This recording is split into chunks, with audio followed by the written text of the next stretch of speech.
run the clock. Super 16 is the cream of the crop. College football time of year, don't stop.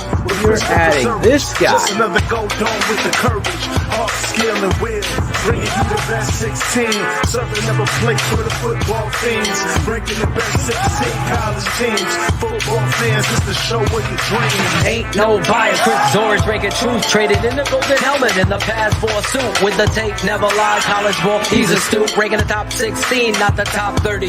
I don't mean to cut you off like a Zorich jersey, but you ain't really grinding unless the jersey dirty. Hit the running back like a Mack truck behind the 30-yard line. It's game time. My team riding off the sideline. You look at Chris like this with a fact checklist, going over college teams like a 50 scientist. Steve streaking from his head like in his playing days. Super 16 polls on the show straight away. It's the FBS, the best of the best from the ACC to the SEC. Pac-12, Big 10, Mountain West, Sun Belt, and the Big 12. Open your eyelids. Who the best like the clock? Super 16 is the cream of the crop. College football time of year, don't stop. With Christopher Zorich, just another go dome with the courage, heart, skill, and will. Bringing you the best 16. Serving up a plate for the football fiends. Breaking the best 16 college teams. Football fans, it's the show of your dreams.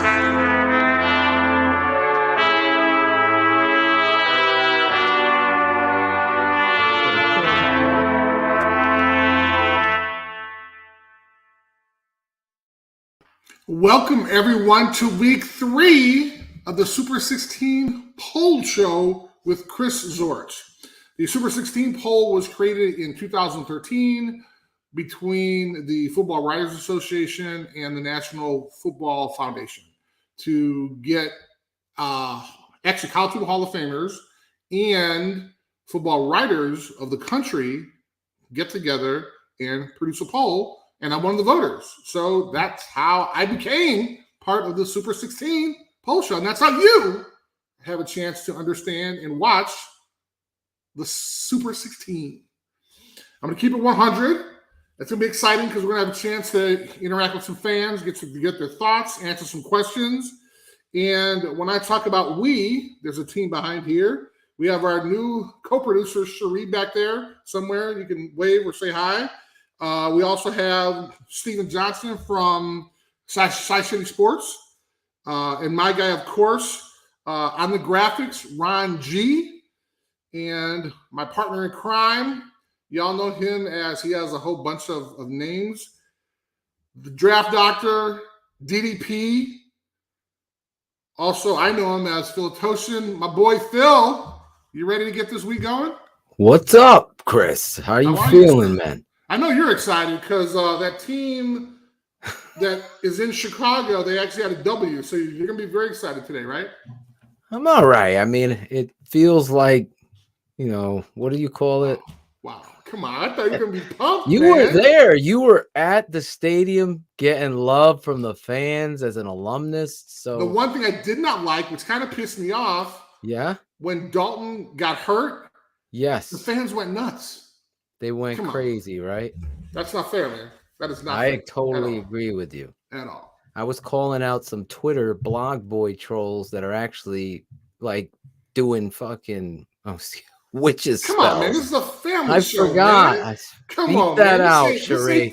This ain't the it gets me upset, Chris, that I see you go out of your way with like a witching spell to make Andy Dalton hurt, like they're rolling their Dungeons and Dragons dice or whatever the heck they're doing. I don't get down with wishing injury upon anybody.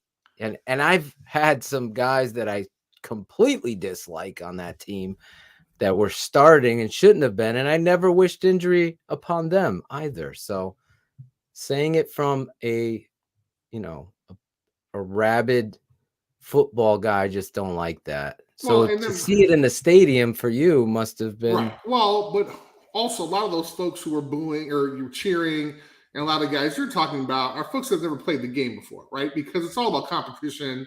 And even though there's someone in front of you that is a better player than you, you're on the team, you don't wish them and put hexes on them wanting them to get injured. So, that's just a last resort for folks who don't understand the game or don't understand athletics at all. I completely agree, and I apologize for swearing. Shame on you. This is Only a family show. Super 16 Poll Show. Super 16 Poll Show with Family our show. guy Chris Zorich, 3-time All-American, Walter Camp All-American, Walter Camp Walter Camp team. What is that? What was your? It was the All-Century. All-Century. Yes, it was. Yes, it was. Walter Camp team member right here. Yes, I was very fortunate. Chris is, despite anybody's opinions here, Chris is his #1 worst critic. So I will say that leading out of this show that Chris, in my opinion, your story should be a movie. And hopefully it's as directed as good as Rudy was, because Rudy was not even a third of the player you were. And well, he had one play. That was good enough. Yeah. I mean, you know. we can't even get a Walter Payton movie, but we got a Rudy movie. Exactly.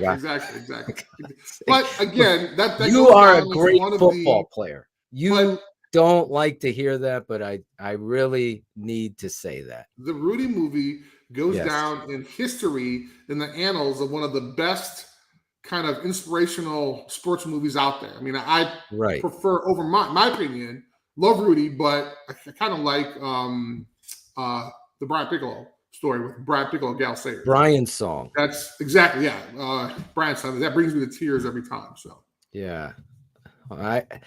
We'll have to do your Super 16 football movie polls. Ooh, I like that. That's Thanksgiving. I think we make a special Thanksgiving that leading up to that week, Chris. We give your 16 top football movies that people should watch, because then you got the holiday. I like that. That's what I do, Chris. That's why you're the man. I'm not the smartest man. I'm not the smartest man. You are. But I am the most talented. Yes, you are. See? Yes, there you go. All right. Hey, do you have a list of last week's? Yes. Let's lead the show off. Let's throw it up there. Let's throw his last week's poll right there. All right. We got Auburn, who actually got jacked this week, but we can talk about that later. UCLA at 15, Stanford 14, Virginia Tech at 13, Penn State 12, Notre Dame, 11, 10, Iowa, Oklahoma at 9, Cincinnati, Texas A&M, Oklahoma at 6, Florida 5, Oregon 4, Clemson 3, Georgia 2, and of course, Alabama was 1. Now, the interesting thing is who drops out, who gets added, and is Alabama still #1? Ooh, all right, go Hawkeyes. I like that. They actually did well this week against, should we even say it? I mean, is that even fair? They of course. They played Kent State. Hey, Julian Edelman came from Kent State. Much love for Kent State. Just saying. Kent State's finest right there. All right, so now we can start the week 3 of the Super 16 Poll Show with number 16. Number 16, Arkansas. Okay, now this is the first time they're getting into the top 16 poll. Interestingly enough, they beat Georgia Southern. Now that didn't necessarily get them into there, but they beat them 45-10. However, a couple weeks ago, they did beat a highly ranked Texas team. Really kind of not that excited about them, but I do believe they deserved to get in. They are an SEC team. They're going to play a rough schedule, and of course, they did beat Texas. And I'm kind of excited because we're going to have a chance to see them play a number 7th ranked Texas A&M next week. So I think it's going to be good. Thank you very much. I do like that. And that was from my guy Bullet. He is probably our biggest fan. So I'm sure that's one of your boys. But knowing that we have a support is important. So that was 16. So we're going to go. We're actually going to make some fans happy this week with number 15. Number 15, Michigan State University. Hey, now this we actually got some complaints last week. I did not. It wasn't because of the pressure from last week. They actually kicked Miami's ass. So actually, they deserve to be in the top 16 this week. They played a game that was sound. The one thing I'm more excited about is when they're following week or next week when they're actually playing Nebraska, because now it's going to be into their conference play. And although they got smart and started to schedule some good conference that they actually fared very well in, and Michigan State, now unranked, is now ranked in the Super 16 poll. So now we go to number 14. Number 14, Stanford. Now, I do have to admit, these are a little quicker this week. Reason being, I had to go to a wedding, so I didn't have a chance to watch all of the games. So folks might say, hey, this is kind of quick, and Phil isn't helping me out here when I'm struggling here. But I had to go to a wedding, and it was tough, man. It was tough. All right. Anytime you need me, I just wait for the Phil call. Okay, I do like a signal, like I'll pull on my my headphone or something. Get your face out of the playbook like Matt Nagy and get in the game. Wow. Yes, exactly. I like that. Listen, first of all, Mel Tucker turning around that program, Michigan State, former defensive, he took a lot of heat here. A lot of fans asking Michigan State, and go blue Michigan. Where are they going to wind up this week? Right. A lot of people wondering about this stuff. Here we are with Stanford, one loss. Stanford, you got them here at 14. Let me ask you this, Chris. Obviously, you're being completely transparent. That's what we do here. But are you believing in Stanford because of what you've experienced at Notre Dame with the academic kind of, we'll call it a net that kind of limits them in regards to top tier, these 5-star. I don't get down with all these star talents, but you know what I'm talking about. Their recruiting limitations. Is that why you have them this high here at 14 with one loss? Or Absolutely. do you believe in the head coach, David Shaw? Well, and that's probably twofold. I do believe in David Shaw. I do think he has the ability to kind of get it back going. Because right after Harbaugh left, I mean, he was in the hunt, top 10. And it was proven that you could do both academics and athletics on a high caliber. He was in another institution. Obviously, feel the same way about Notre Dame. But at the time, and being totally transparent, I had USC ranked.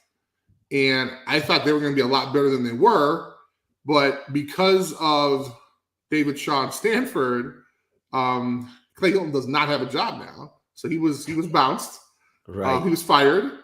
And although they played another academic institution and beat the crap out of them in Vandy, then they deserve to kind of stay, right? I mean, they didn't go up, they didn't go down. They actually stayed at 14 because, I do think it's a challenge, but being able to win on the caliber that they have in the past is important. Now, I know this is not about, years and years of experience, about what you're doing now, but they got in because they beat a ranked USC. And I had USC high. I think I had them at high as 11. So the idea that I feel if you're good and you can beat a ranked team, then you should have a chance at the dance. I like it. And that dance is the Super 16 poll show. Heck yeah. It's your show, your rankings. My dance. I have to ask the tough questions here. In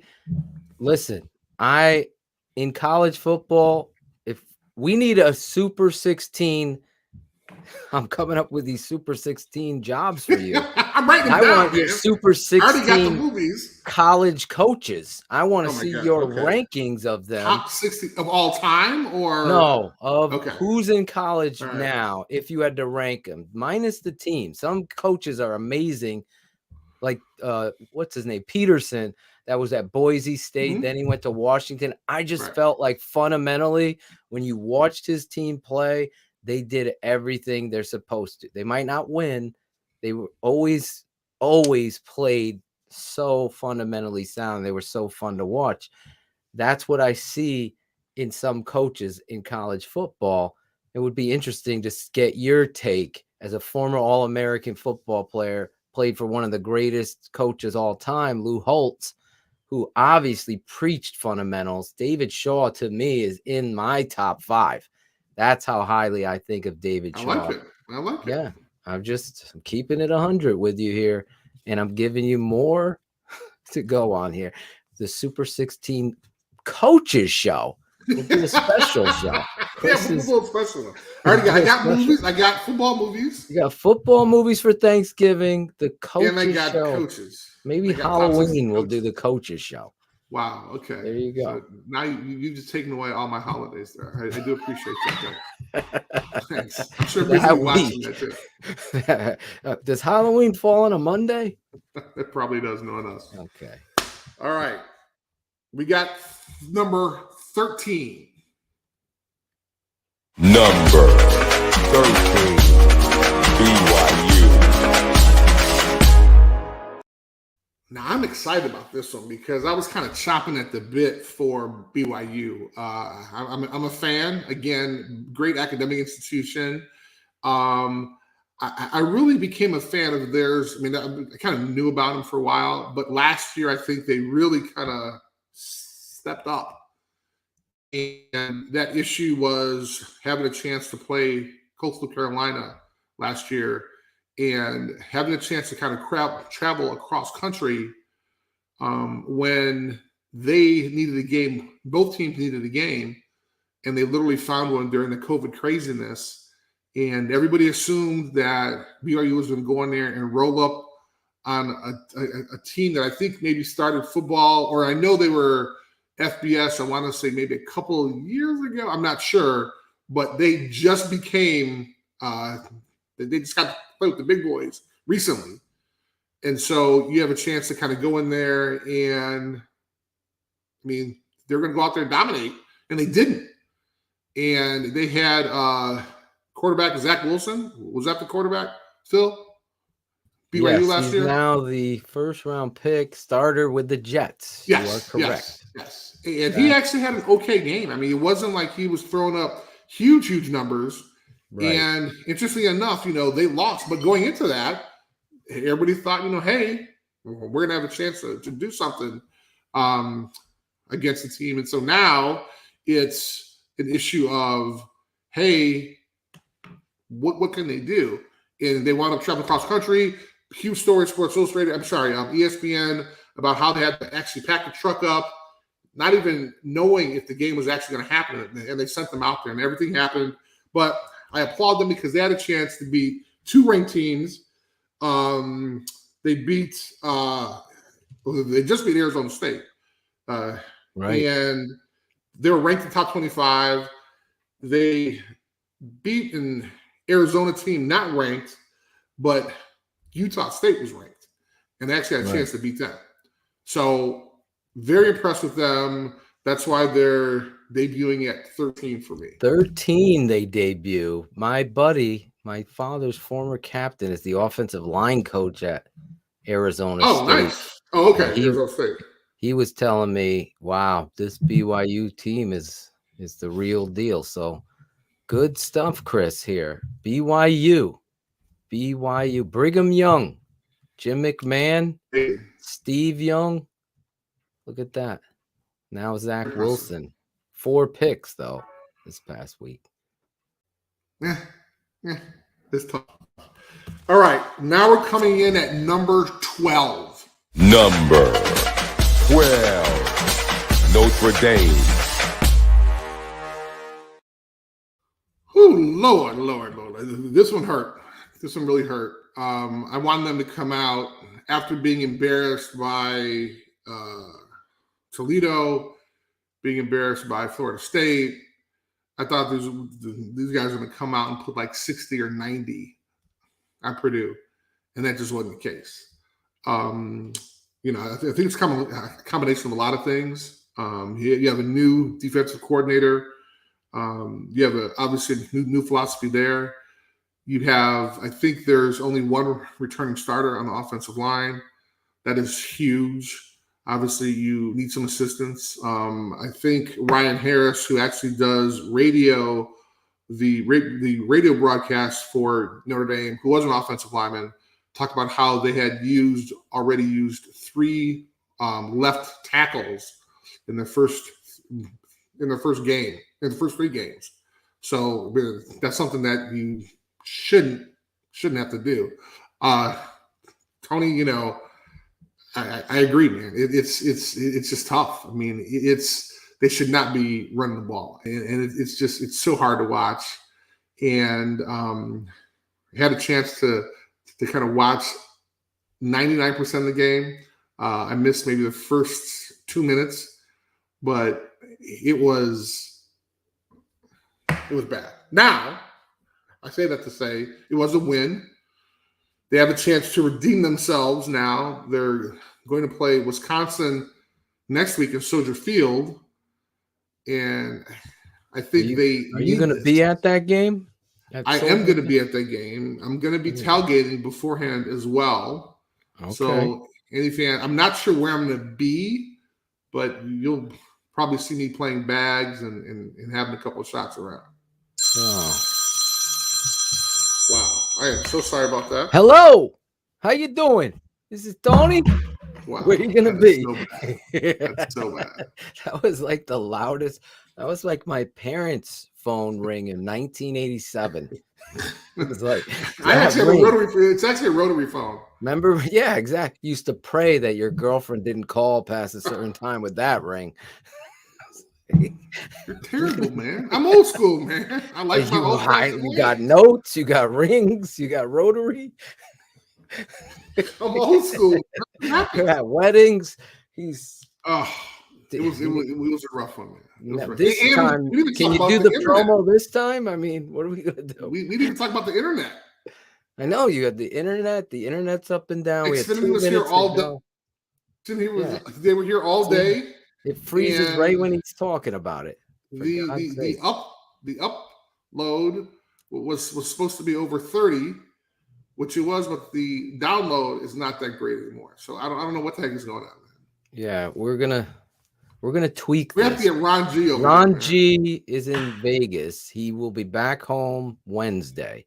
Okay. He told me anytime after that he can come out and take care of this and fix whatever settings, proxy servers, and all that stuff that I have no idea about. Yeah, I don't even know what that is, man. Exactly. But we're going to get it fixed. Like Notre Dame is going to get their offense fixed. Great transition. I like that.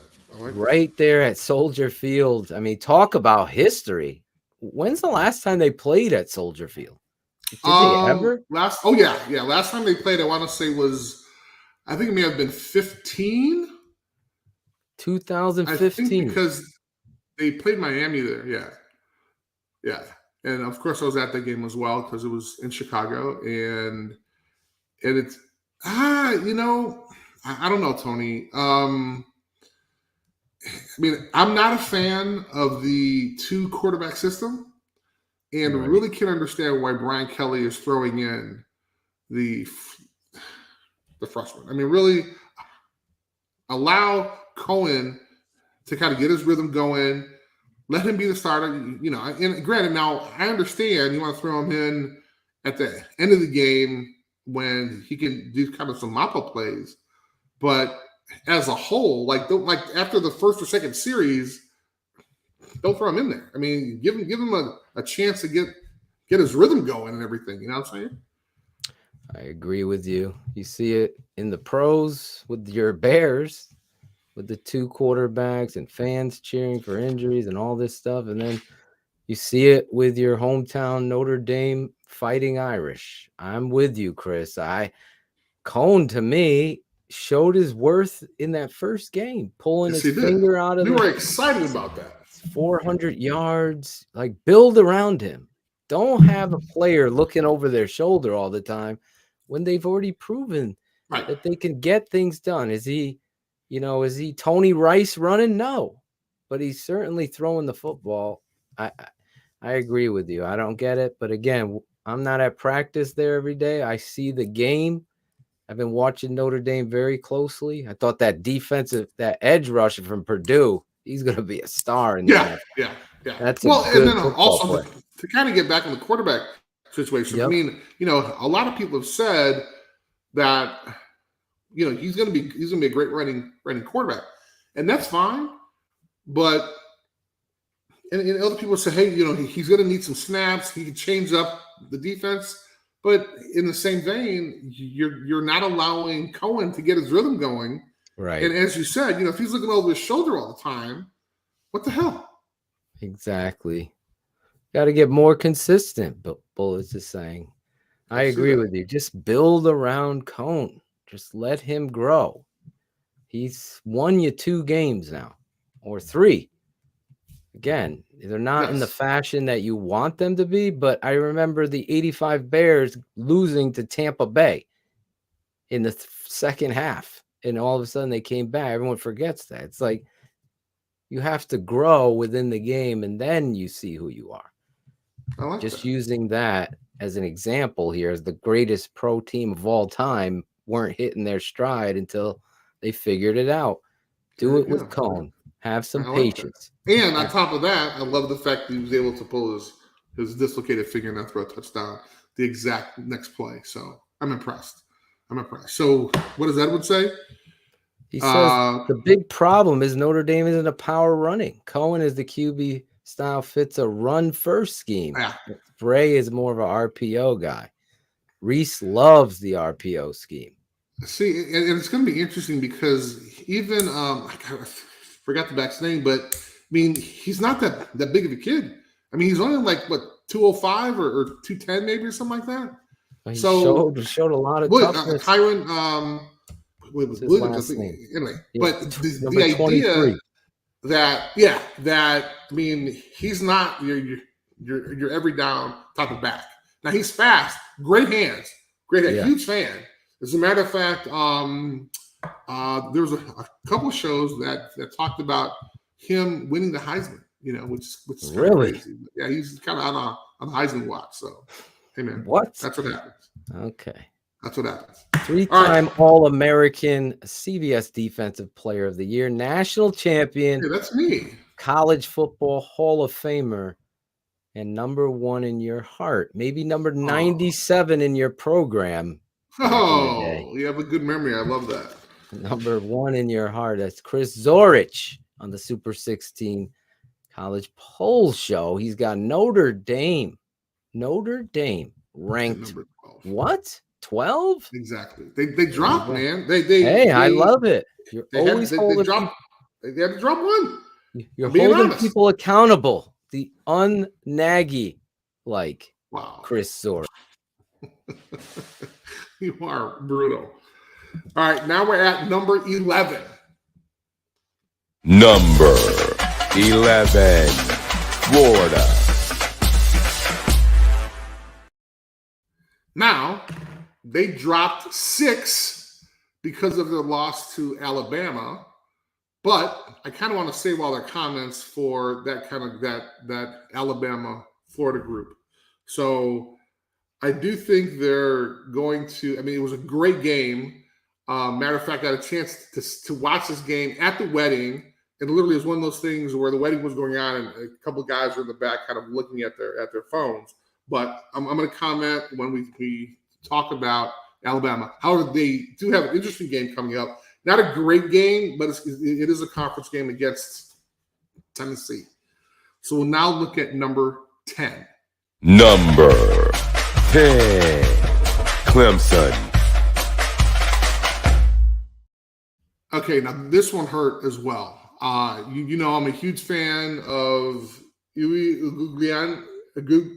Okay, I'm going to go ahead and go with DJ, like Phil suggested, but he's not really. He's not been that impressive, and I was a huge fan of his last year. I mean, I thought he was going to run away with all the games because he put up almost 500 against a loss to Notre Dame last year.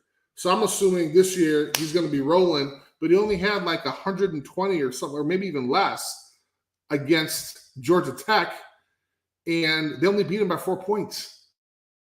They had to drop. And again, I mean, polls, that they may look at it differently, but I really feel as though when you barely beat a team that you're supposed to dominate, what does that say? One, it says that your coach can't get the players up for that game, right? And you can say, well, Chris, what about Notre Dame? The exact same way. I mean, I treat Clemson like I treated Notre Dame when they barely beat Toledo. So the idea is that, again, keeping it 100 and being perfectly transparent, the idea, if a team doesn't perform well, it can hurt you. And that's like, not only do they have the loss against Georgia, they also have the what was it last? Forgot what the score was. I forgot what game I was talking about. But the idea that they only beat Georgia Tech by 4 points. I mean, guys, come on. I mean, something has to be done. So, sorry, not 4 points, 6 points. My bad. 14-8. I do apologize about that. They only put 3 points up, to your point, against Georgia. Mm-hmm. Right? Then they 14-8 against Georgia Tech. So 2 games that were nail biters, to your point. They blow out South Carolina State, which is obviously right. It's not a challenge here. So next up on the docket is North Carolina State. So they play South Carolina State, which is non-conference, small school. Correct.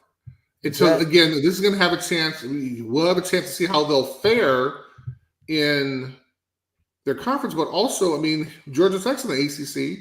So, is Georgia Tech now this powerhouse? Or, is Clemson not what it's cracked up to be?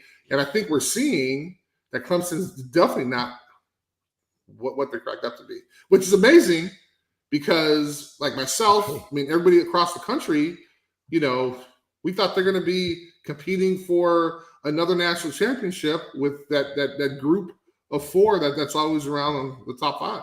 Yeah, and, you lose a quarterback like that.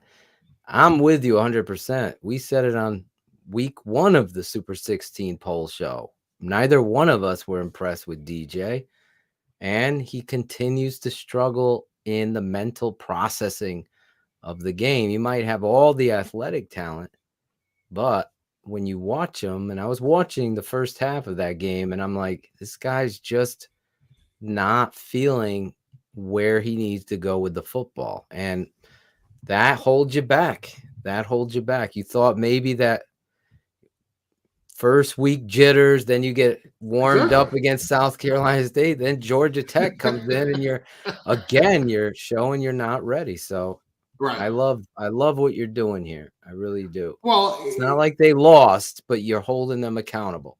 Well, I would like to, because I mean, that's really what happens in a lot of polls, right? I mean, if you don't fare well, it should show.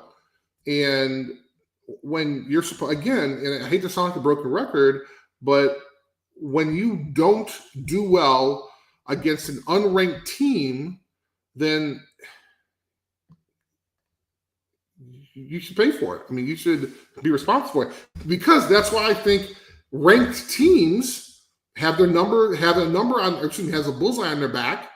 But more importantly, they have to go into that week against maybe a better opponent, or knowing that the team they're going to play, they're going to get their best. And so always, and even I'll sound like a broken record, but when we were ranked, we knew that we were going to get everybody's best game.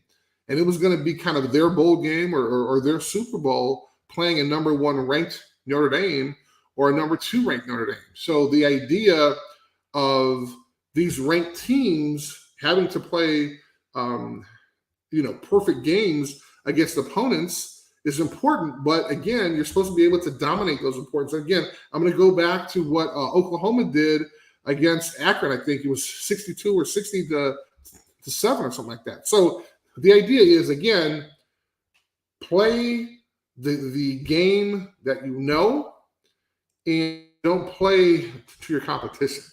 Because everybody says that hey, Alabama's only going to put up a couple points against Little Sisters of the Poor, but you see they have no problem putting up 70 or 80 points against them. And I think that's what teams should do. So let's take a look at number 9. Number 9, Ohio State. Okay, this was another game that we were watching at the wedding as well. I think half of the folks who had the Alabamas on one side of the wedding party, and the other folks, they were watching Ohio State, because a bunch of them folks were from Ohio. And a lot of people were like, who the hell is Tulsa? Never heard of Tulsa before. And they were actually hanging in there until the fourth quarter, actually. So that's the reason why Ohio State dropped 3 for me. It wasn't until the last couple of minutes where they started to put some points on the board. But for a while there, Tulsa was hanging with them. And again, when you look at kind of being ranked 6th in the country or top 10, and you're playing down to your competition against Tulsa, I mean, who's to blame for that? Is it the coach, Phil? I mean, do you have kind of any comments about this? I mean, this is the 3rd or 4th team we talked about where they're playing down to their competition. Yeah, I mean, there's twofold for me here. Again, quarterback Justin Fields, obviously with the Bears, new quarterback in Ryan Day. You could see they're getting up against the ropes, transitioning. Not having that veteran, presence is hurting these teams. And I think Clemson and Ohio State, 2 of the guys that were in the playoff championship series last year, are struggling because they can't get their offense to where it is. Now, in the first week, Ohio State found their running game in the second half and were able to pull out of that. Here they are again against Tulsa. Tulsa, that's their Super Bowl. Exactly. Going up against Ohio State. So if you're a very good coach, you're going to have your football team prepared and ready to go. And I think that's what you get when you get to this point and you don't have these quarterbacks that are ready to dominate. I mean, look at USC, Chris. I know they're not on your list. They get better with an injury to a quarterback that's veteran. They get this young kid in there, darts, and he's throwing darts. Right. And you could just see they're down 14-0, but you could just see, like, why is this kid on the bench? Sometimes you have that. Even in the pros, we have that. We talk about politics. This kid's a senior. This one's a freshman. We owe the senior. It's sometimes that plays a part. That's why Justin Fields left Georgia. These stories always, I mean, you witnessed it at Notre Dame as well, with Ron Powlus coming in there, all these hyped up quarterbacks and not playing probably the better one. So I think that's what's happening with Ohio State here versus Tulsa. Tulsa is a team, but Oklahoma. Don Diz had a great point. Good coach. What I'm saying, I mean, he had a great point. I mean, let's not take away from Tulsa having a chance to play well as well, right? Exactly. And then the AAC, they do have some good teams there, but there's a reason why Tulsa's getting $1 million to come and play at Ohio State.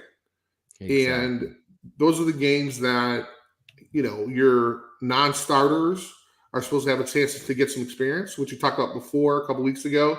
It's extremely important to have your players who are not your starters get experience, because somebody could go down instantly, or a helmet could come off, and all of a sudden now this person is thrown into the limelight. So now, hey, we have to play.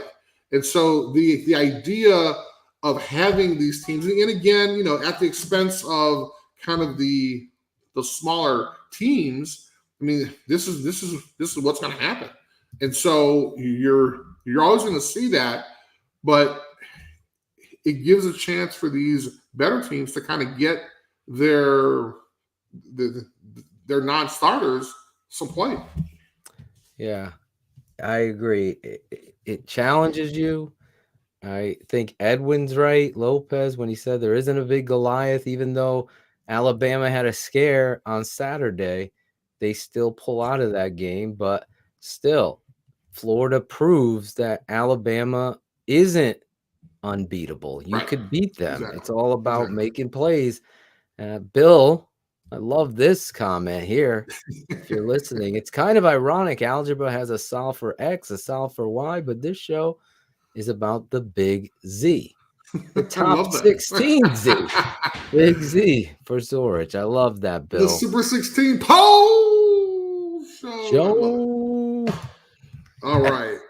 One more I wanted to comment on. Again, they're kind of, and again, I mean, I don't blame Ohio State for doing this, but they know what they're doing in scheduling as well. Their next opponent is going to be Akron. And so again, before going into their season, they have a chance to play some really, really good teams in Oregon and have a chance to play some warm-up teams. And this is what's going to happen. I mean, Alabama does it. A lot of the big schools do it. A lot of the SEC schools do it. I know Notre Dame has tried to do it a couple times with Navy. So it's going to be interesting to kind of see what happens next week. So our next poll member is going to be number 8. Number 8, Cincinnati. Now, this I did have a chance to watch, and I was shocked. I think either right before half or going into the half, they were down 14-0, and I was shocked. I was absolutely shocked. So the idea that, and we have talked about this in the past, a couple shows ago. Indiana, they are riding this great wave. I think they got cheated last year. Frankly, they should have been in the Big Ten championship. Phil, I don't know how you feel about that, but the idea of having a team that played by the rules, they won teams. They did what they were supposed to, and Ohio State just came in after playing 6 games. And then all of a sudden, they had a chance to kind of take over and go to the Big Ten championship, and then go on and play for the national championship. I don't think that's fair, but I say all that to say that Indiana is on an upswing.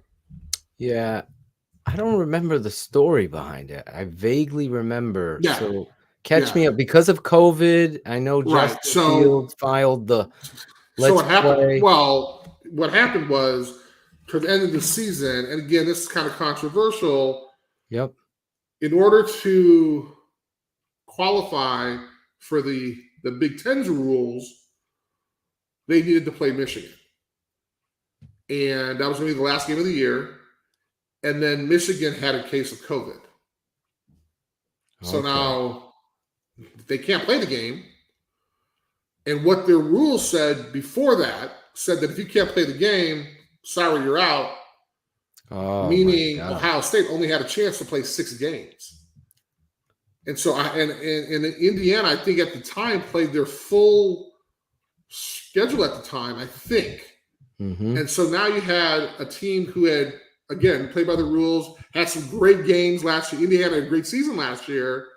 And then all of a sudden, they weren't even rewarded. And so that's kind of the frustrating thing about politics. But again, that's my feeling. Again, and all my friends give me a hard time because I said Ohio State just did not belong in the college football championship. So I say all that to say that I thought Indiana was going to have a chance to come back, take out a number 8th ranked Cincinnati, but that didn't happen. So that's kind of where the reason why they're staying for me and where they're at. One, they're supposed to dominate. And again, I'm going to give credit to Cincinnati. not being in a Power 5, but being ranked. And so now, you're in the top 10. You're supposed to be able to beat these teams that Right. you've scheduled years before, and it happens to be a Big 10 team. Now, we'll see in a couple of years, they'll be in the Big 12, and we'll see how they fare then. But they're showing the folks in the Big 12 that at least they belong. They can go out and beat Power 5 teams. Now, they have a bye, and then they're going to play Notre Dame. And this is the thing I've been talking about with a couple of my Notre Dame buddies and folks I've been talking to. Before, this was going to be Cincinnati's kind of bowl game, right? Before, this is going to be, Cincinnati's coming to South Bend, and they'll have a chance to be on national television, and this will be great for great exposure for Cincinnati.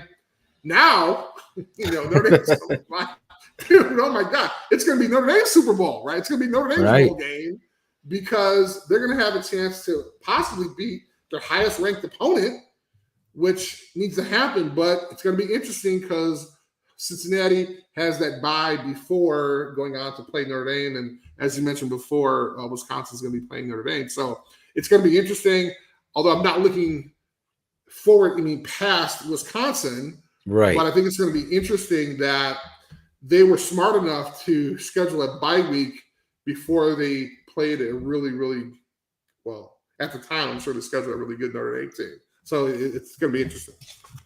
It definitely is. Again, you talk about scheduling and college coaches preparing and how they do that, obviously giving them advantages in how they set up the schedule. Again, you don't know. Cincinnati's going to be 8. Notre Dame is number 12 on Chris Zorich's Super 16 poll. Well, and I do have to give some credit to Jack Swarbrick, who's the athletic director at Notre Dame. When I was working at Notre Dame at the time, I was fortunate enough, he put me on the committee to assist him and a couple other folks to put together future schedules. And it's very complex, extremely, extremely complex, because you have to take in the month of the year. Right. What good team is going to want to come to South Bend in November, right? Right. And then at the end of the day, which I thought was really interesting, we talked about, obviously did Chris freeze on your side, Lady Bear? Yeah, froze. So he's talking about the reality of scheduling and preparing this through college coaches having to go through the schedule, understand their goal is to get to the national championship, the playoffs. How you set that up is one that is very difficult. Hopefully Chris comes back. If he can hear me, maybe log out, come back in, because he did freeze on his side. I don't know why it transpired there, what transpired there. But this will give us a good time. This Wednesday night, we here at TTNL are going to have the Under Center podcast host, friend of the network, Kenneth Davis, is going to be joining us on Keeping It 100 this week, Wednesday night, 8:30 East. Kenneth Davis will jump on. We'll be talking all things Chicago Bears, Matt Nagy's presser, the back and forth. He want Andy Dalton this, then he sends the PR people out, says something different. Today was just one of those days that you just look at your Chicago Bears and wondering what in the corporate communication world is going on with the Bears, especially after a win. You expect things to be kind of understood and you're excited about it. Today, one of those days. Again, we'll be talking about it with Kenneth Davis from Under Center podcast on the best Bears show on the planet. 32 is the identity of your football team. This has been a mystery for this clown, this shoe salesman, for years. It's going to keep them honest. You brought in all of this speed and you didn't test it one time. Not one. And I that, agree with that one. that makes what David Montgomery did even more impressive. Exactly. Shy City TTNL, we need people in the stands. Fuck Greg. We need actual people that know what they're talking about and talk about the Bears. I go trading up. Yes. What? Here it is. Or just reported. 6'7", 270-pound man do a little bit of a moonwalk. There you go.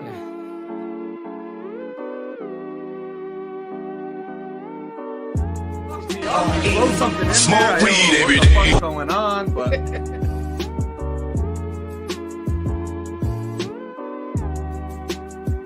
A lot of pussycats. A lot of pussycats out there.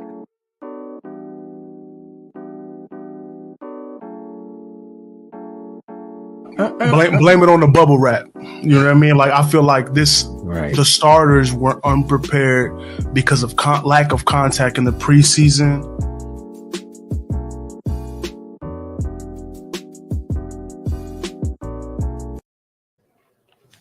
Chris is having, I guess his internet just went out, Cherie. I don't know what to do. Do I move on with the show without Chris and reveal his top, his rest of his top? He's stuck there at, I was trying to run the, oh, there he is. He's coming back. There he is. Really? I don't know what happened. You got no internet. I've never Dude. seen that. Come on, man. What the hell's going on here, dude? Chris sent me a picture. In all honesty, it said you have no internet connection. It had a dinosaur picture too. Yeah. It had like a little. Did it little just dinosaur. go out? Do you having weather there? I don't know. No weather, but I do have to say that our whole complex, their Xfinity, my internet carrier, Yes. they're doing like they're dropping lines underground and stuff like that. So everybody's lawn is getting destroyed. So that may do it, but it's 8:00, 9:00. It's like no one's out there right now. So I do apologize. I'm not sure. I was running the promo. This week we have Kenneth Davis coming on Wednesday night to talk Chicago Bears. There you go. Dalton, Fields, the whole Matt Nagy presser today. It was so crazy. I didn't have a chance to see it. I can't Bro, wait to see it is like a soap opera. What is going on Really? there? I mean, I'm telling you, he went out, he wouldn't answer. Is Justin Fields, if Andy Dalton's healthy, are you going with him or Justin Fields? And then he goes, well, that's a scheme thing. And he goes, and the reporter goes, well, it's not a scheme, it's a personnel thing. Are you going with, no, it's a scheme. He doubles back, then he doesn't answer, then he leaves, and then he sends the PR guy back out to tell them, oh, coach says that if Andy Dalton's healthy, he'll be the starter. I kid you not. I couldn't make this up if I tried. Well, see, here's the embarrassing. thing, and if this is where I think you and I differ. You want Fields in right now.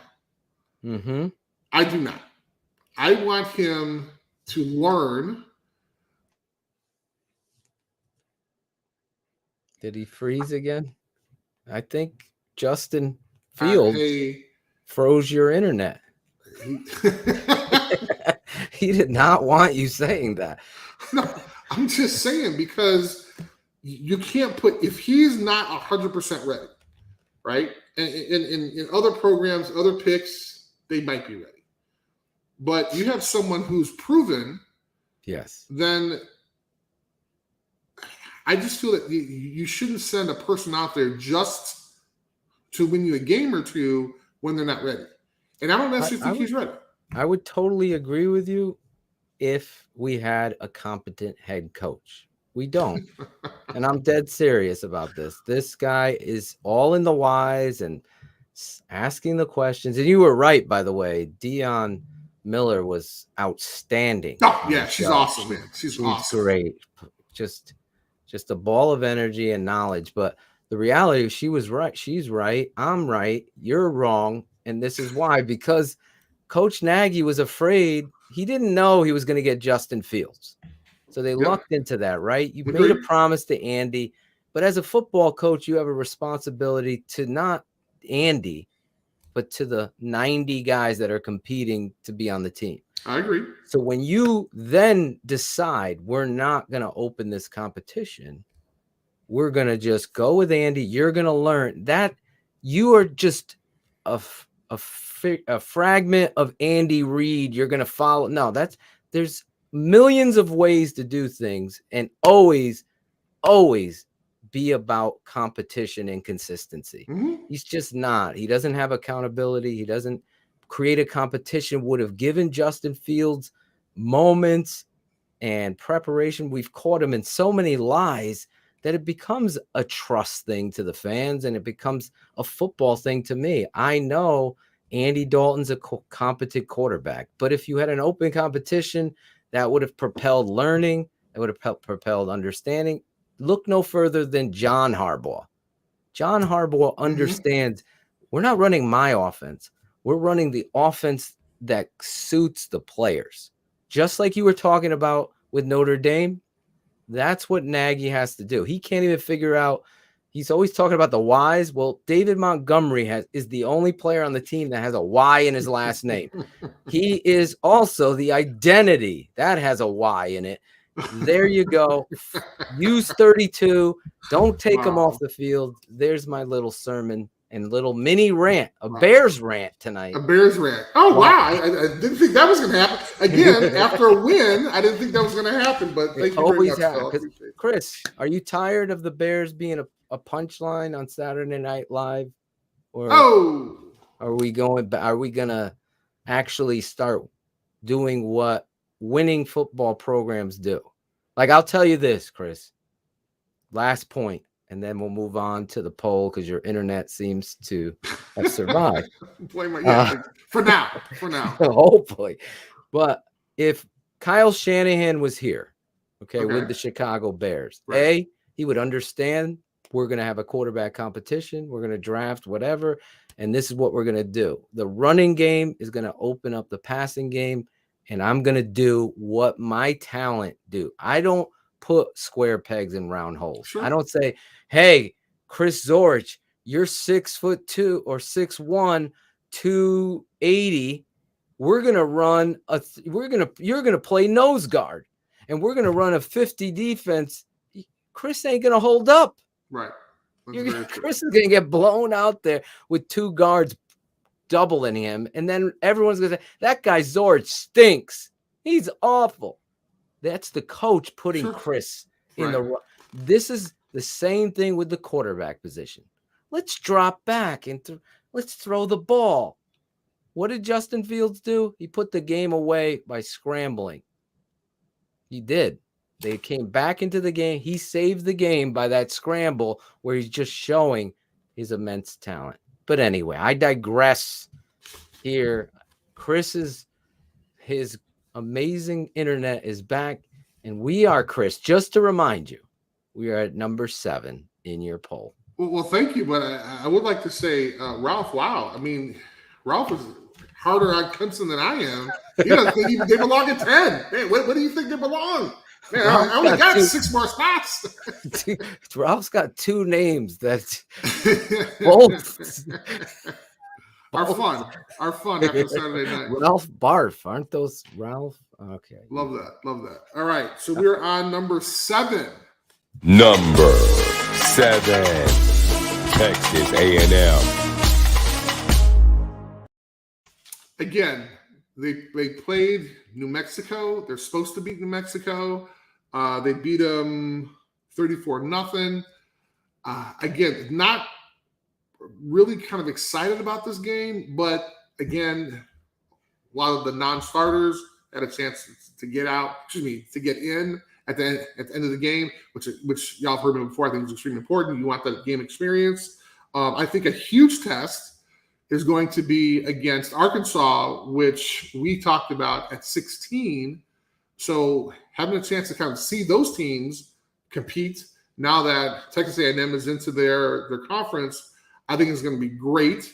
And so then we'll probably have more to talk about with Texas A&M. But again, they're supposed to beat these teams. That's why they stayed at number 7. So now we are at number 6. Number 6, Penn State. Now, I was excited about this game. I had a chance to see all of this game. This was exciting. This was whiteout. You had SEC coming into Big Ten country. I mean, it was crazy. And again, I think we talked about this before in my first show. I hated playing at Penn State because you had to take 2 small planes to get in there. The visitors' locker room was terrible. It was tiny. So all this had a factor. And then I was watching College Game Day on ESPN, and they had a whole special kind of how the White House started. And I thought it was every home game, but it's not. They have to be kind of special games, but I think it was very effective. And you saw several times when Knicks really couldn't hear, or they couldn't hear Knicks on some of the play calling, which is great, obviously. But having a chance to kind of, again, I've never been there, but just seeing it on TV, the whole whiteout thing I thought was amazing. And it actually worked out. Auburn could not come back. I thought it was just a great, exciting game. It was kind of size and a little speed against a lot of speed, and you really had a chance to see who won. So that was a great game. They went up 6 spots for me. I thought it was the best game of the weekend. Yes, it was the most exciting. Agreed. I totally agree with you. The thing I love about college football is the bands and the atmosphere, and they really captured it. Did you get to see the comedian Keegan dress up as, Keegan and Kel? You know the guy? Oh, yeah, I know exactly what you're talking about. He dressed up as the coach of Penn State. I did not see that one. Oh, I've seen it before. Sent it to you. I've seen it before. Well, he shows up at their meeting. Oh, Jesus. So they switch. So coach is talking to the team, then goes out. Then he comes in, and the whole Penn State team acted just like you, because at first they don't realize it, but then it's like, oh my God. And they all go, and then he starts imitating the coach. And it was just great stuff. I just love college football. I love that you're doing this on the network, the best network, breaking down football here, just adding you to the thing. If you haven't seen that, check it out. Look up Keegan. I think that's his name, the comedian Keegan. He's hilarious, imitating the coach of Penn State. Kind of what you're talking about, though. It's the excitement. A lot of these kids aren't going pro. I mean, right. And you have fans, although there are some crazy NFL fans, I mean, you have whole towns who shut down. I mean, look at Alabama. There's nothing else in Alabama except for football, right? So this is what the pageantry is about. This is why I love college football. This is why, if I could, on my bucket list, I'd want to go to every big time stadium, because I just want to experience it and spend a weekend there, go tailgating, hang out. And I know let's do it next year. We'll do a remote Super 16. We'll do a remote Super 16. And I'm sure we'll probably have better internet than we would have at my house. Oh, Ivan and Ron G and Alex Acevedo, they'll make sure we got great internet connection at a local, wherever we are in the tailgate. We're preparing for me to come to Chicago and do a pre-game, post-game show live at Soldier. Oh, that'd be awesome. That'll be fun. And maybe we get you there. I don't know. Hey, it depends, man. It depends if I'm not at a wedding. That's what happens. My wife loves me so much. I'm going to these weddings during football season. I tell people, I go, listen, you do not schedule a wedding during football season. You're off my friends list. If you go off my friend, I try. But then Saturday I could deal with. For me, for you, probably not. No. Sunday, it would be do the it same. on a Sunday. It would be the same for you. I Yes, mean, exactly. it would be your Sundays are my Saturdays. Exactly. And that's And why now we that I work have so well now together. that I have the Super 16 poll show, I'm watching a little bit more football than I anticipated. Like I'm There you taking go. games now and watching games at like 4 a.m. because freaking the Pac-12 started their game at 9:30 Chicago time. Yeah, I mean, what the time was that game getting over? Oh my God. I know. I went to sleep thinking of you. I go, I Thank hope he you. gets his poll. I'm not sure if that sounds good, but okay, thank you very much. Oh, because Not I sure if the saw wife the thinks late about night that, but game. oh, okay, surely. You know what? Well, why don't we just go to number 5 to kind of help fill out? Number 5, Iowa. Okay, now I'm excited because these guys jumped 5 to number 5. They were 10 before. Although, again, not a super great opponent. They wound up beating Kent State. But the idea that now Iowa is up there, they played a great Iowa State team, kind of knocked them out of my top 16. And it just kind of goes to show you that really kind of that Big Ten football, is back. But it was an exciting game. Didn't have a chance to see all of it, but really, really am excited that we have a chance of now having an Iowa in the top 5. Okay, now we're going to go to number 4. Number 4, Oklahoma. There was a lot of hype around this game, and apparently back in the day, in the 70s, I think it was 79, they had the game of the century, which it was. I mean, there was a lot of hype around it, and they hadn't played Nebraska since Nebraska bounced to the Big Ten. So having a chance to kind of see that rivalry was great. Got a little nervous. Again, thought Oklahoma was just going to roll on them. They didn't, but again, they're playing kind of okay competition. Now, we know that Nebraska lost to an Illinois team who really isn't doing that well. The Illinois team really isn't doing that well. But I think one of the exciting things for Oklahoma, they'll have a chance to kind of really kind of establish how good they are now. Playing their Big 12 schedule, they're going to play a West Virginia team next week who wound up knocking Virginia Tech out of my top 16. They were number 13. So they have some good competition ahead, which they need because they had a chance to kind of put a whole mass of points up against, was it, I think it was Akron. I'm not sure. I think Western, it was, Western, what is it? Western Carolina. Western like Carolina 63. Yes. Catamounts. Yes, The exactly. Catamounts. Did not know who 76 they to were, nothing. Well, let you know, it's funny.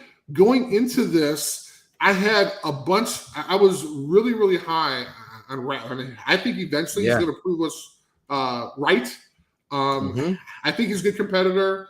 Again, I just feel sorry for him because they throw this Heisman candidate monkey on your back, and that's really hard. I mean, you got to think about it, man. You're an 18, 19, or 19, 20-year-old kid, and all of a sudden they're talking about the Heisman. And we all know, I think I saw a stat that they said that the person who they talk about was going to win the Heisman in the beginning of the year, sometimes they're not even in New York sitting down in a chair. Yeah. So, I mean, a like perfect example. I'm sorry? It's like a curse to the player. Seriously. It really does put pressure on them to outperform. Just think about it. Like the pressure to be performing at this level of expectation for an 18, 19-year-old kid. Come on, man. Rattler, to me, he is a little too slight for me. He looks he's not matured into his body yet. That's what people have said, yeah. That's what I see as my scouting eyes. I saw him on the QB1. I don't know if you've seen those documentaries, Chris, on Netflix. No. They're really good, and they follow these young quarterbacks, 4 or 5 of them in high school, their senior year as they lead up. They've done Justin Fields, Rattler, Tate. Tate. He ended up going to Ohio State. Then he transferred to Miami. I don't even think he is a quarterback anymore. Tate something. But anyway, it's a great series. Rattler was on it. Very arrogant. Very, very cocky, arrogant kid. You could see it right away. So is it, is that being kind of the separator with him and what Lincoln's doing there? Gotcha. Tate Martell. Thank you, Caden Whitlow. Tate Martell was Tate Martell had everything. Really? Everything. But this kid was what Rattler was. So arrogant, so conceited, making his mom buy him like a new Porsche or whatever. Like, oh my God. I'm telling you, I couldn't believe it. But you really get that side of a kid to see where they are. So, Spencer, the story is still there. He's got all the traits. Does he have it here? That's what I want to see. Right. Oklahoma versus Nebraska. That was a more competitive game than I thought. I thought Oklahoma was going to go in there and rattle them. No pun intended. Again, and here's the thing. I mean, for fans, for us, I mean, these are great games, right? I mean, there's at least a couple really good games per week, which wasn't necessarily the case last week. I mean, obviously at COVID, but I mean, I remember some weeks going like, man, I'm really, really trying to find some good competition. But you meant last year. Really good games. Yeah, last year. This year has been. Yeah. Penn State. Penn State. That was great. Florida, Alabama was great. Yes. So to top that, to go down to a 2-point conversion against the evil empire, as I call them. Well, we'll have a chance to get to the evil empire. We got a couple more. So let's kind of be dramatic and let's see where people are gonna where Alabama's gonna fall. So now we're at number 3. Number 3, Oregon. Now they go up one spot because they beat, and Phil talked about this last week. He had no idea who the Stony Brook Sycamores, who is the Stony Brooks Catamount? No, that was Western Carolina. But here's the thing. Okay, Oregon destroyed them. Obviously, they're supposed to, right? Now they wound up going up. The Sea Wolves. Stony Brook Sea. Thank you. And again, thank you very much, Phil. These are one of the games that are scheduled because they're going to go into their season, and you want, again, but once like a broken record, you want to get your players that experience, and this is it. And this is what happens in the beginning of the year. We're going to have these lopsided scores, but we have to have those, right? Because you want to see good competition throughout the year. So it was a good Oregon team.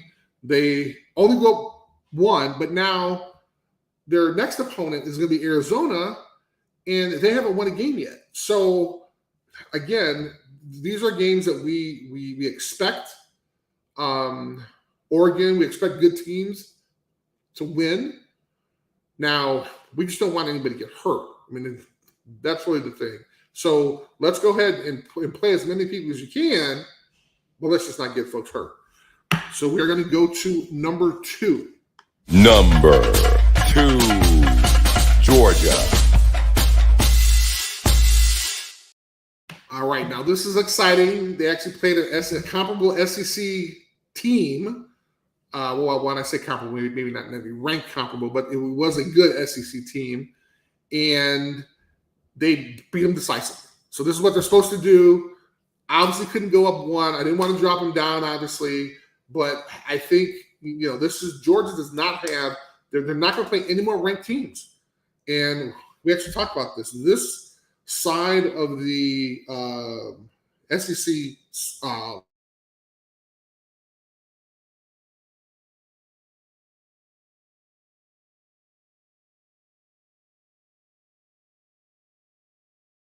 I think we lost Chris again here with his internet. Might be the company out there.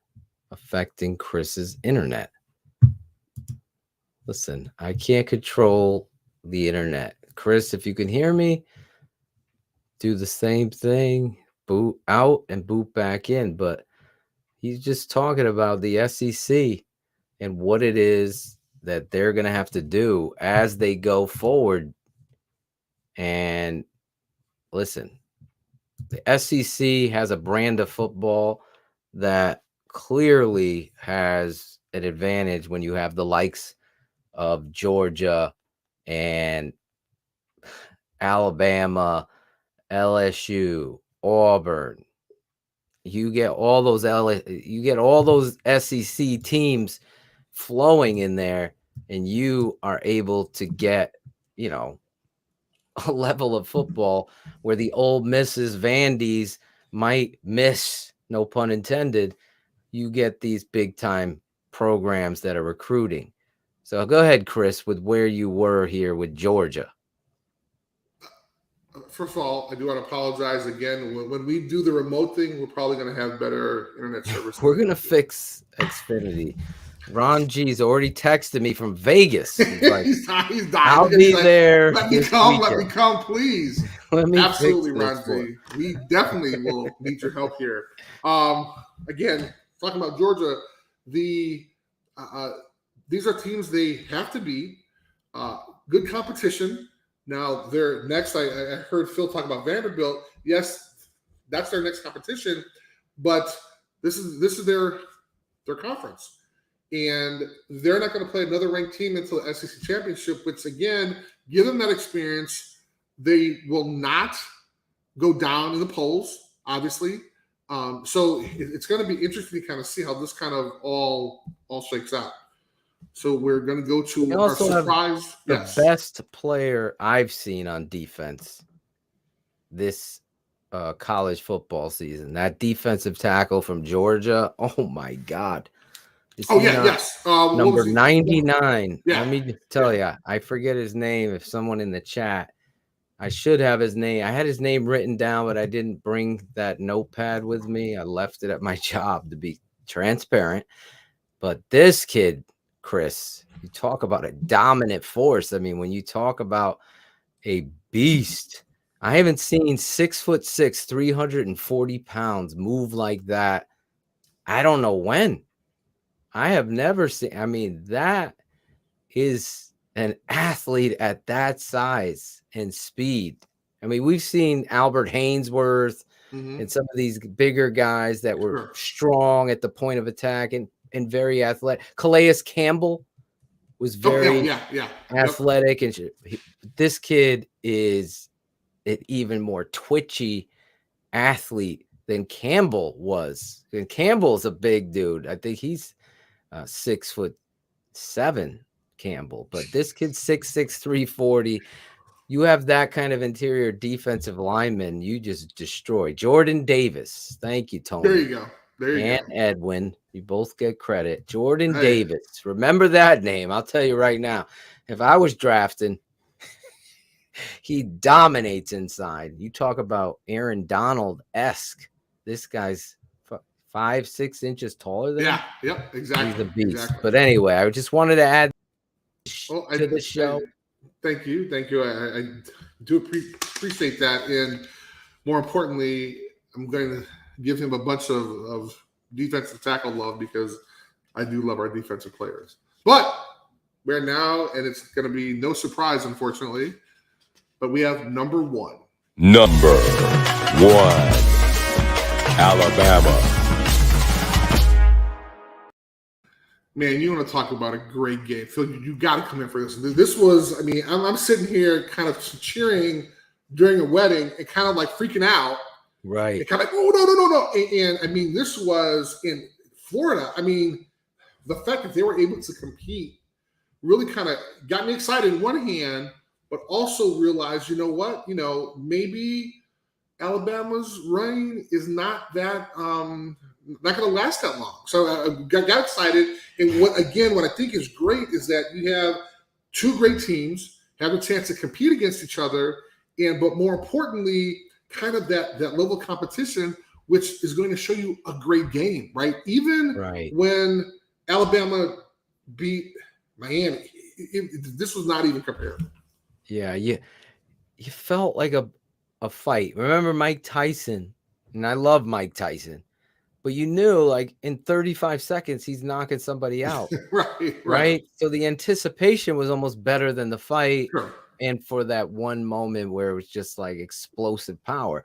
That being said, that's what Alabama does to you, the fan. You, the fan of Alabama, you love it. Mhm. They're dominant. You're roll tide, roll tide. Shane, roll tide, jumping on that bandwagon, probably. I'm just kidding. He's always been an Alabama.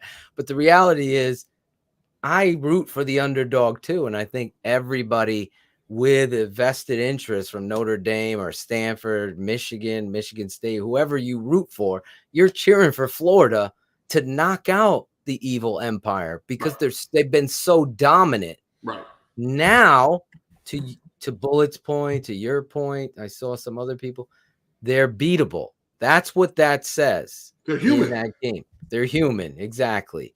If the kicker doesn't miss that extra point, listen, it's unbelievable. What a game. Again, the atmosphere. Again, this is right, exactly. I mean, this Florida is the excitement of fans, college football. Right. They believed in their team, and the players rose to the level of competition that you hope. And that was just, I didn't think that, I thought that was going to be the game of the, that me and you were talking about. That was the game.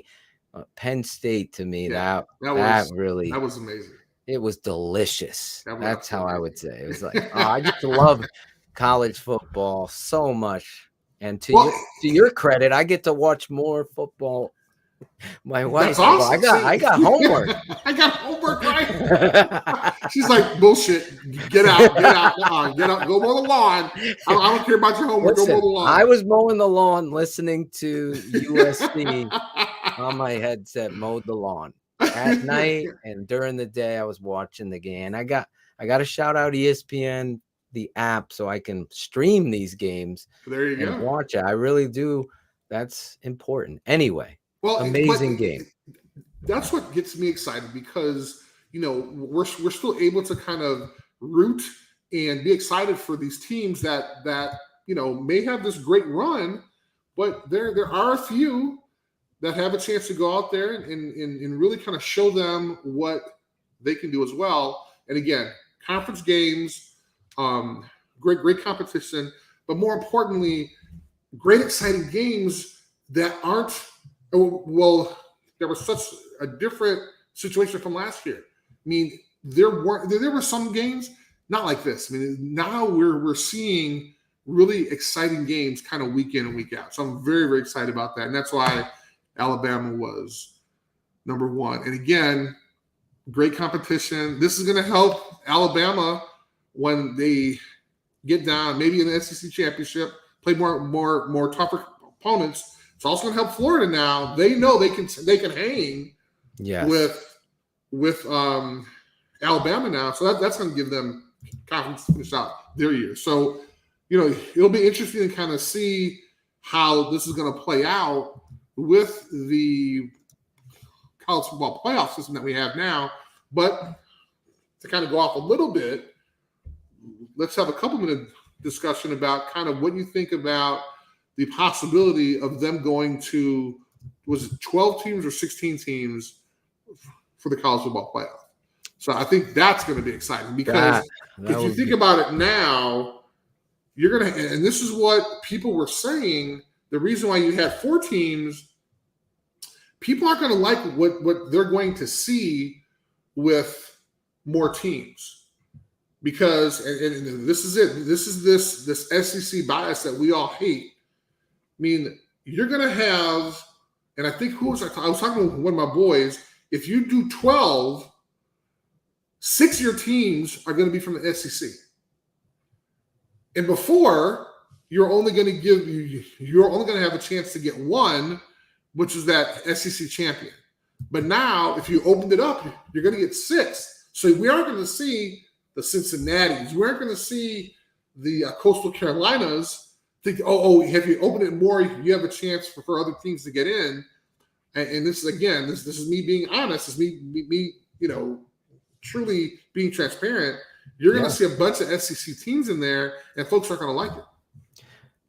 Listen, I've always, since I was a little kid, I felt like there was an unfair bias. It used to just end back in those days without a championship. It was just named, these are the champions. Right. And it would go down. They're the number one team. It would go by the bowl that they were in. If you remember, this bowl is going to host the championship. I hated that. Then they finally went to the playoffs and it went to 4. It's like the Chicago Bears. They just can't, the NCAA just can't get it right. Just okay, you want to do it? Let's do 8. Let's do 8. I'm fine with 8. Just look at it fairly. Come up with an understanding of who is truly unbiased to truly rank these teams, like Chris is doing tonight. Like, legitimately, I know in your heart you pull for Notre Dame. I think everybody would understand that. But I truly could tell that you rank these teams fairly. I know everybody's wondering, where's Michigan? Where's Jim Harbaugh, your former teammates team, on your top 16 polls? And I knew I was going to get that. But one of them. She's fired up with you. Look at who Michigan played. Okay.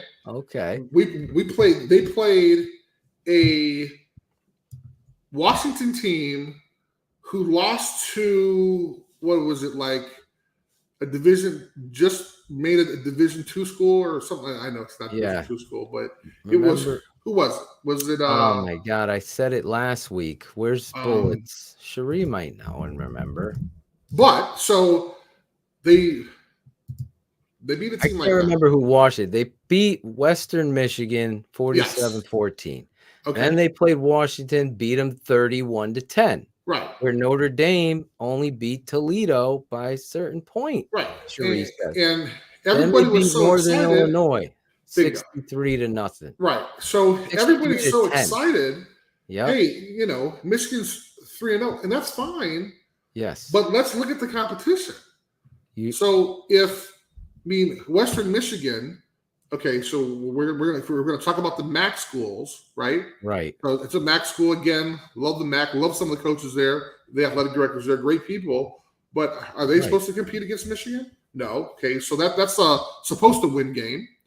Then you look at Washington, and Washington, okay, we're supposed to give them some competition, but it's the same thing like Notre Dame and Florida State, right? Notre Dame wins.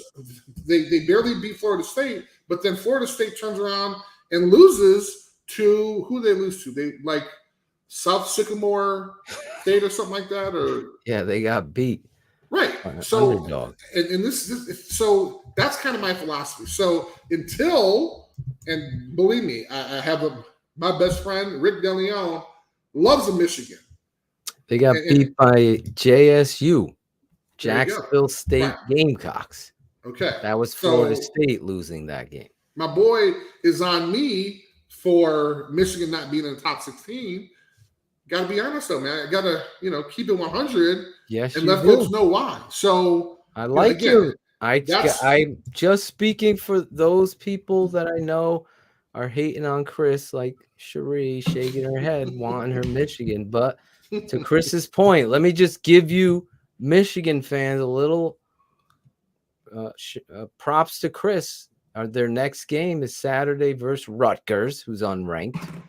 Then they play Wisconsin, then Nebraska, then Northwestern, then finally they face off Interstate, Michigan State, Indiana, Penn State on November 13th, Maryland the 20th, and Ohio State on the 27th, that Thanksgiving weekend. So to Chris's point, Wisconsin's ranked number 18 right now. They're not in Chris's poll.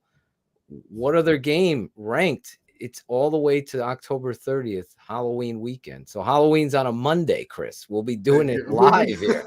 So there you go. As kids are coming to the door, right? Yeah, exactly. Exactly. So there you go. Michigan. Chris, I got to give you the win here. I think you have a legit argument here, and I pull for Jim Harbaugh because I really wanted him. I was his teammate. I'm a huge fan. I love Michigan. I love the athletic director there, Ward Manuel, played at Michigan. Best fight song. There you go. Or no? I might like Notre Dame? I obviously like Notre Dame. Well, no, I like the other version, the one that's the upbeat version, by John Scully and his daughter, I believe. And John actually played football at Notre Dame. I gotta check it out. It's the one where, and I have it on my playlist. I forgot the exact. I think it's "Here Come the Irish." Can you send that to me? It got the drums. I mean, it's awesome. I'll send it to you. But here's the thing. So, huge Michigan fan. All respect in the world for Michigan fan. But listen, BYU just made it in this week. Yes. By beating two. Now they who they just play? I'll give you their record. Right. So they just played Arizona State, but they, like I said before, they beat a ranked Utah top 25. They beat a 26. They beat Arizona to open up. Right. Then they beat Utah 26-17. And then Arizona State which was 27-17. Right. Okay. So then that absolutely. So again, that's my reasoning for not getting Michigan in there. So, but we saw Michigan State. They beat a good top 25 Miami team, so that's why they got it. So that's like my rationale. I say I got to challenge my guy. I got to challenge that people want to know. There's the list right here. All right, let's go through it. So we got Arkansas at 16, 15. We're just talking about Michigan State. 14, Stanford, BYU. 13, Notre Dame. Number 12, 11, Florida. 10, Clemson. 9, Ohio State. Cincinnati at 8, 7, Texas A&M. Penn State 6, Iowa 5, Oklahoma 4, Oregon 3, Georgia, and then Alabama number 1.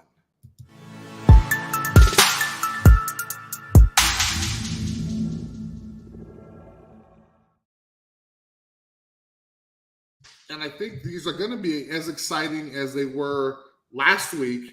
So the first one is going to be, of course, Notre Dame and Wisconsin at Soldier Field. Huge top 5 matchup. I'm excited about that game. I'll be there. Hopefully I have a chance to talk about a great victory. Then we're going to have Texas A&M and Arkansas. We mentioned that before during the top 16 picks. That's going to be a good game. Yes. 2 ranked SEC teams. I'm excited about that. Now, here's one that's going to be a little tricky. Yes, sir, Phil. Great game, great matchup there. Yes.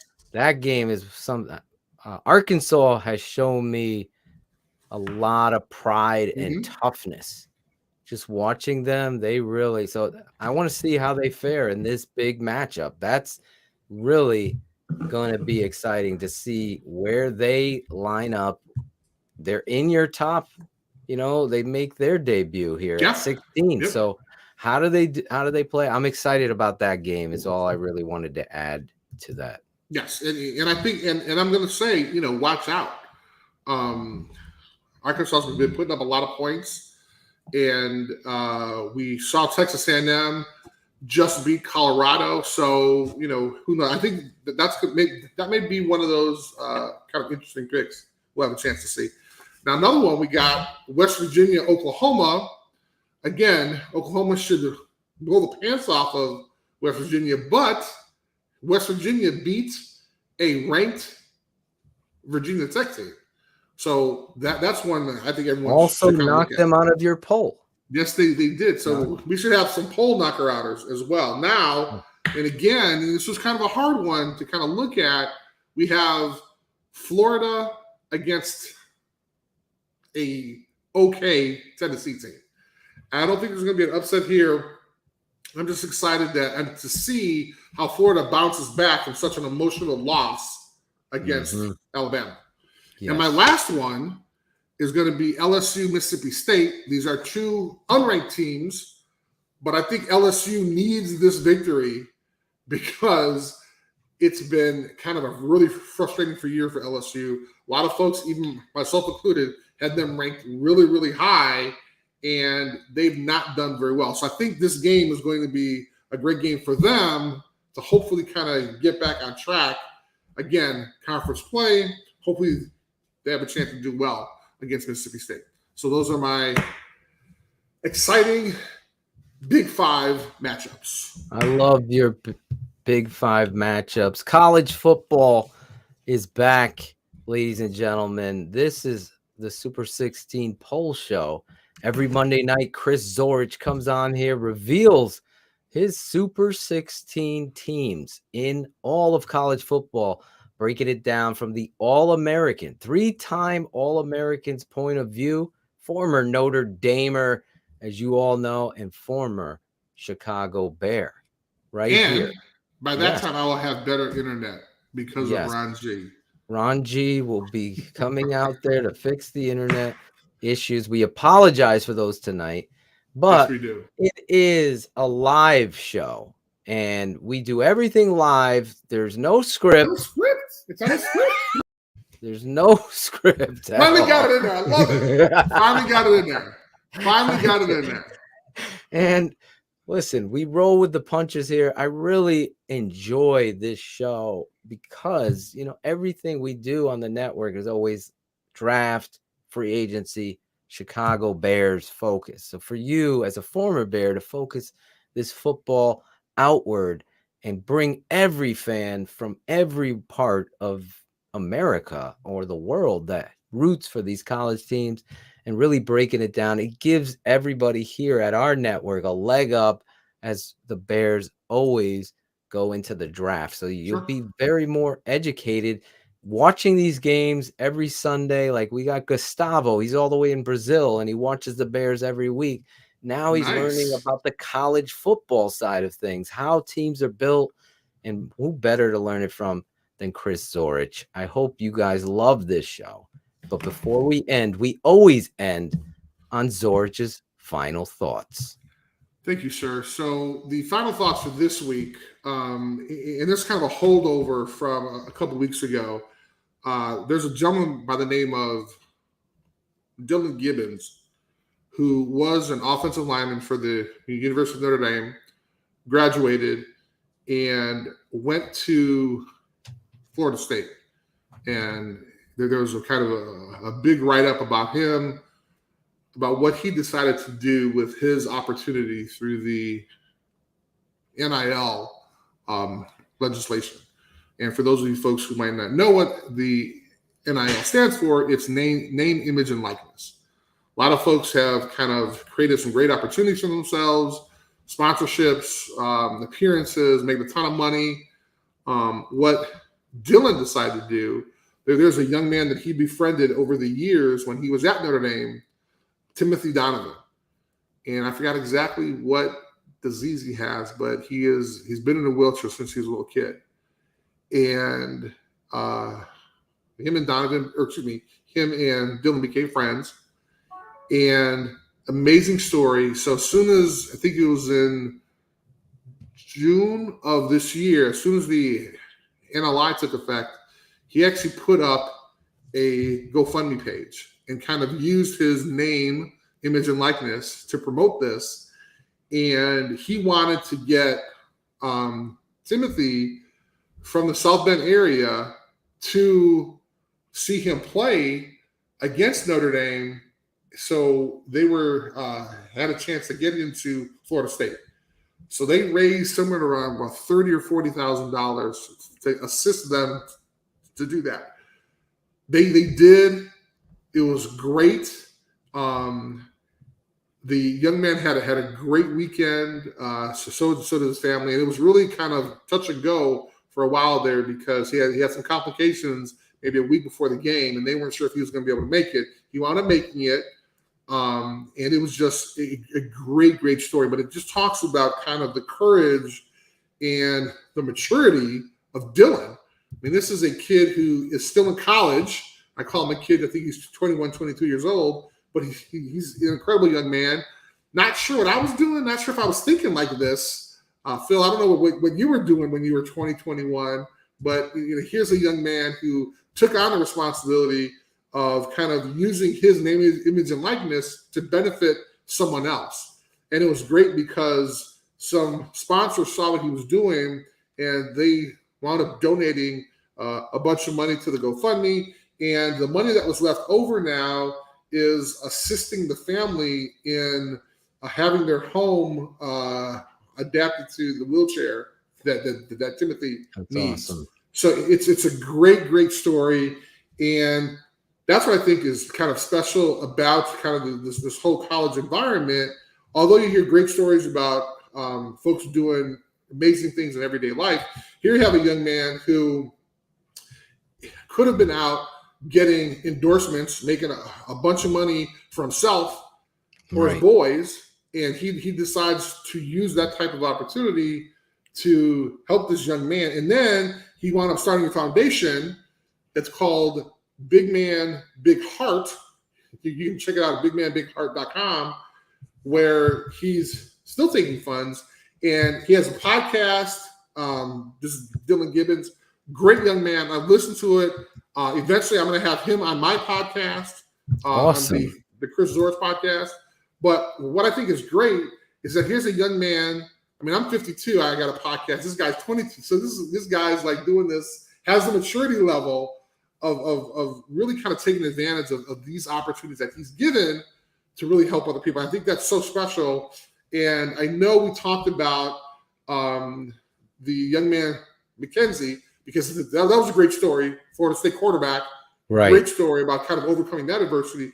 But I didn't want this to go unnoticed, because I think when we talk about young people these days, sometimes we kind of get overshadowed about all the glitz and glamour, especially in athletics. These NILs, folks are making tons and tons of money for themselves.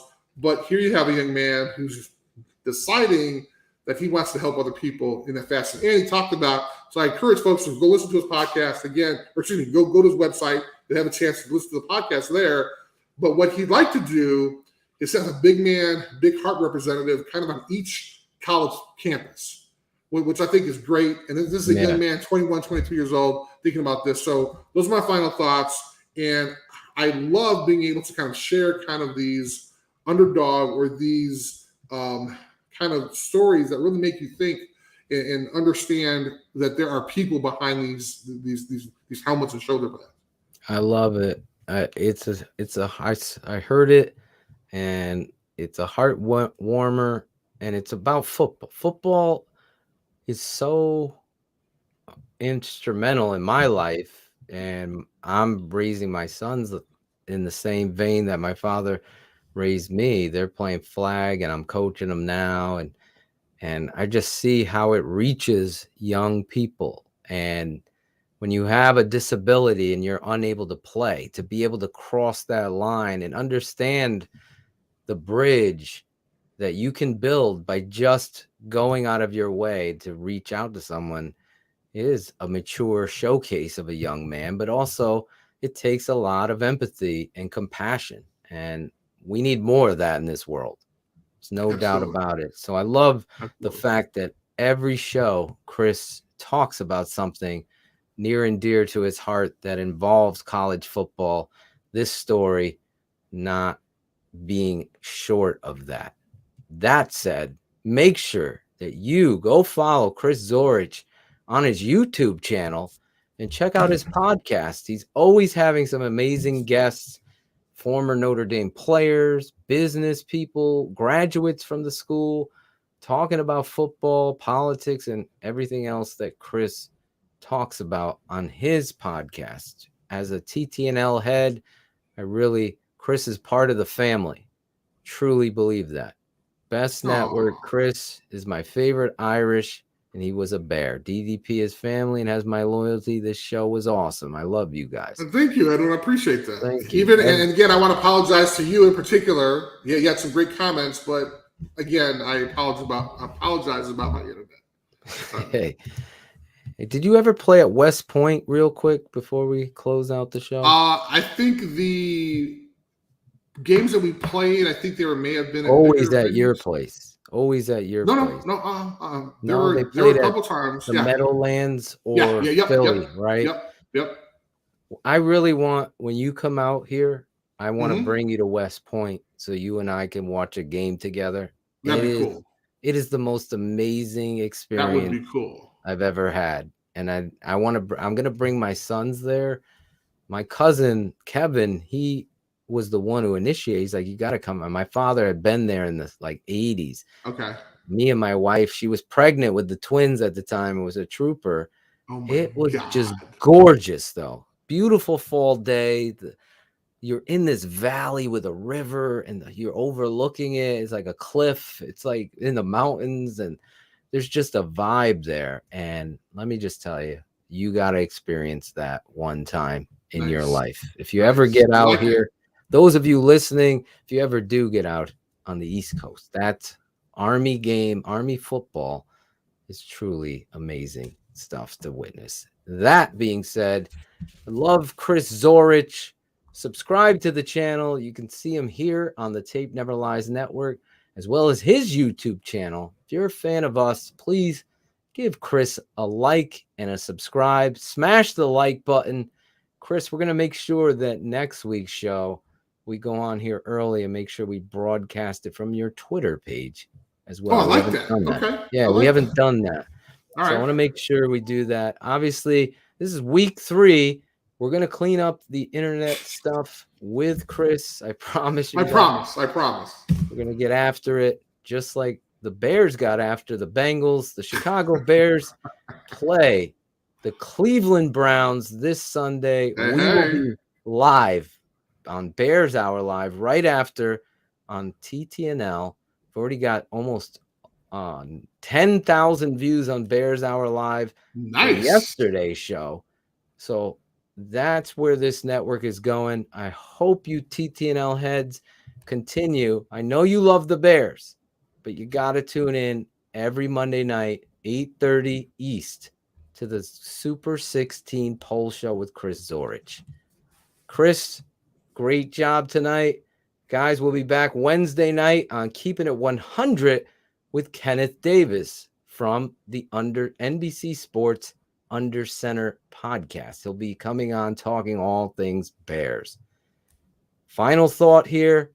Chris Zorich keeps it real. He really does. He keeps it 100. Even in a wedding, he's watching football. That's my kind of guy. I do the same thing. Yeah, but I got the back of my head is sore from my wife hitting me in the back of my head while I was watching the game. So. But he had to get his poll in. He got it done. Shout out to Ron G and Caden Whitlow, Cherie, our lovely producer, holding down the chat room. And we'll see you back here on the Super 16 Poll Show with Christopher Zorich here on the Tape Never Lies next week. Thanks for watching the Super 16 Poll Show with Chris Zorich. Like, subscribe, and comment. This has been a special presentation of the Tape Never Lies Network. Performance over politics.